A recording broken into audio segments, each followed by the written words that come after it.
بسم اللہ الرحمن الرحیم۔ السلام علیکم۔ امید کرتا ہوں آپ سب خیریت سے ہوں گے۔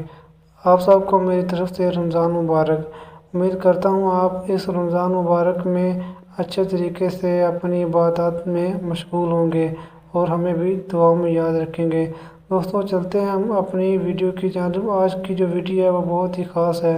بہت سے لوگوں کو اس کے بارے میں علم نہیں ہے اور لوگ ایسے ہی ٹینشن میں پڑ جاتے ہیں کہ کیا میرا اس سے روزہ ٹوٹ گیا ہے کہ نہیں۔ دوستوں، ہم آپ کے لیے رمضان مبارک کے متعلق سوال و جواب کی یہ ویڈیوز لے کر آئے ہیں تاکہ آپ دوستوں کی رہنمائی ہو سکے اور آپ کے بہت سارے سوال اس ویڈیو میں آنے والی ویڈیو میں کور کروں گا۔ تو آج کا جو سوال ہے وہ یہ ہے کہ کیا روزے کی حالت میں احتلام ہو جائے تو کیا روزہ ٹوٹ جاتا ہے؟ تو اس کا جو جواب ہے کہ اگر روزے کی حالت میں احتلام ہو جائے تو روزہ نہیں ٹوٹتا۔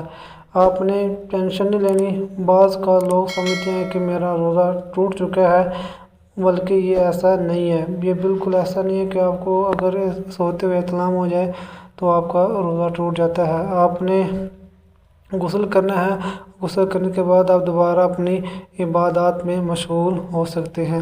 دوستو، یہ تھی آج کی ویڈیو۔ اگر یہ آپ کو ویڈیو پسند آئی ہے تو ہماری اس ویڈیو کو لائک کریں، ہمارے چینل کو سبسکرائب کریں اور ساتھ ہی لگی بیل آئیکن کو بھی دبائیں۔ ملتے ہیں ایک نئی ویڈیو کے ساتھ۔ ہمیں دیجیے اجازت۔ اللہ حافظ۔